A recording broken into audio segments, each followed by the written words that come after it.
Everyone, my name is Jim Berenger, NHLRumors.com. Please subscribe to the channel.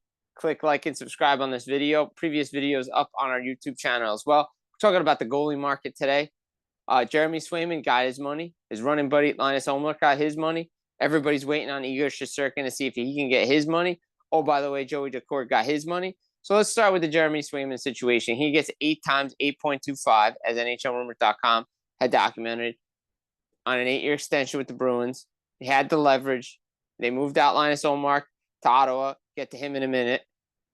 And he did his job setting the goalie market, right? He wanted to say, hey, everybody else gets paid on potential. Why can't goalies get paid on potential? And he did. He got 8.25, Ilya Sorokin's number. That's what Sorokin got about 2 seasons ago from the New York Islanders. Really didn't do much. Hasn't won a major trophy, individual trophy. So Swayman has done his part for the Bruins. Yes, he's been part of a tandem, but he's the clear-cut number one. He had all the leverage. He wanted to say, hey, guys coming along like Jake Ottinger, guys like Thatcher Demko, and maybe a couple of guys beyond that. This is Spencer Knight potentially, Joseph Woll potentially. They're going to get their money, and they're going to be paid on potential. Jeremy Swayman's like, yeah, I'm going to get paid on potential because I know I'm good. And the Bruins know they need me. And in their first game, it looked like they needed him, though it wasn't Jonas Korpisalo's fault.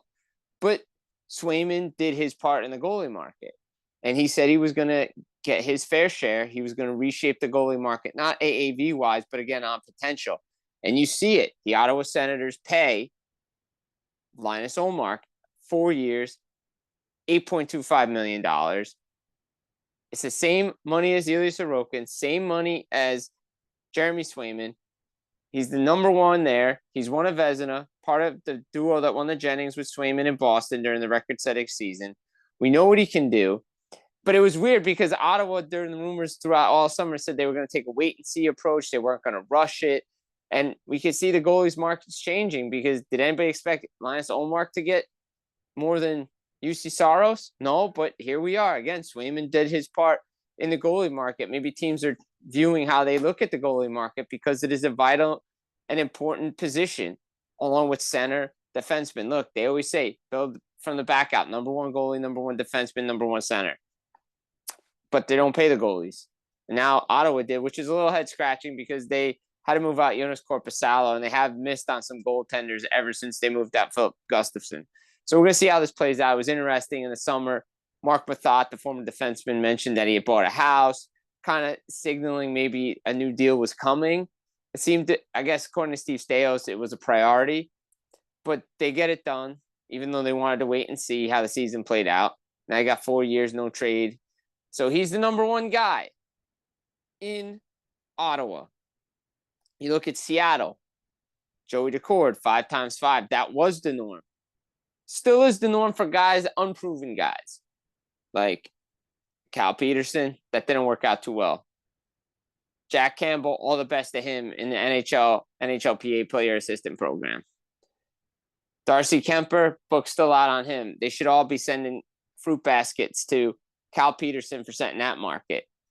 So, again, what does Joseph Woll get down the line? Guys like Jake Ottinger, Spencer Knight, do they get that 5 times 5 deal, which used to be the norm?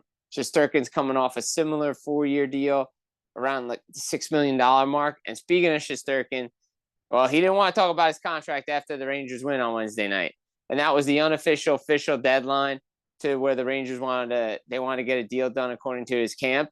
And by the way, shout out to Kevin Weeks, who reported that Shesterkin turned down an 8-year, $88 million deal, $11 million AAV. He wants to be the highest paid goalie in the league, but he also wants to be the highest paid Ranger because he knows he's the best player on the team. The Rangers know it.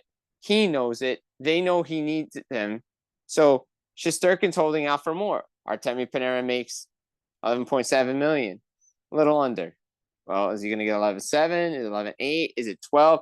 Everybody from Dave Pagnotta, Elliot Friedman, Chris Johnson, Pierre LeBrun, all reporting it's going to be around $12 million when it gets done, or in thereabouts. How they do the salary structure, signing bonuses, all that. According to some sources I've talked to, for NHLRumors.com as well.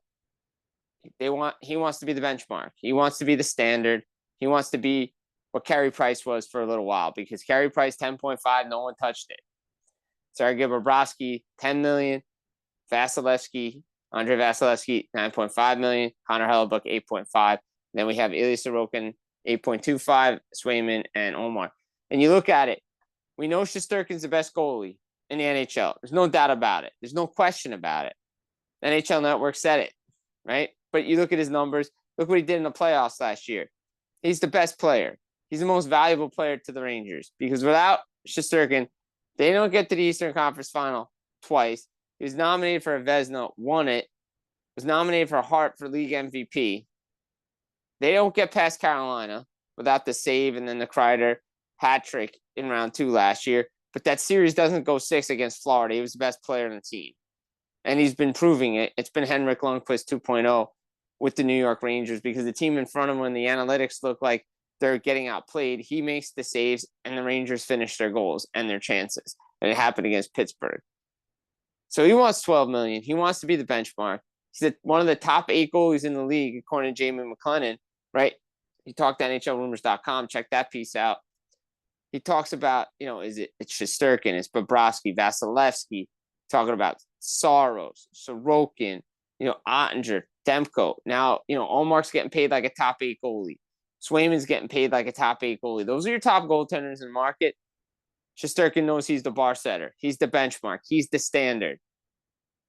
Everybody's chasing him. He may not have all the individual hardware, but he knows he's the best goalie in the NHL right now. There's nobody taking spot starts away from him. So the Rangers are in a pickle, but they know they want to get an 8-year or long-term extension, whether it's 6, 7, 8 years. They're trying to get 8 years there with the New York Rangers and Igor Shesterkin, but the number's probably going to be $12 million. And we know what the Rangers' salary cap problems are going into next year, who they have to pay. Can they get Jacob Trouba off the books? Who else is coming off the books? So it's going to be interesting to see. But Igor Shesterkin will be the benchmark for goalies to follow. And he's going to be the top paid goaltender in the NHL. And no one's going to pass him for a little while. This has been Jim Berenger. Please like and subscribe on this video. Follow along on the channel. More great content coming your way as the NHL season is underway. We've been looking at the goalie market here and how they're finally getting their fair share. Guys, take care. Enjoy the regular season. We'll be back again.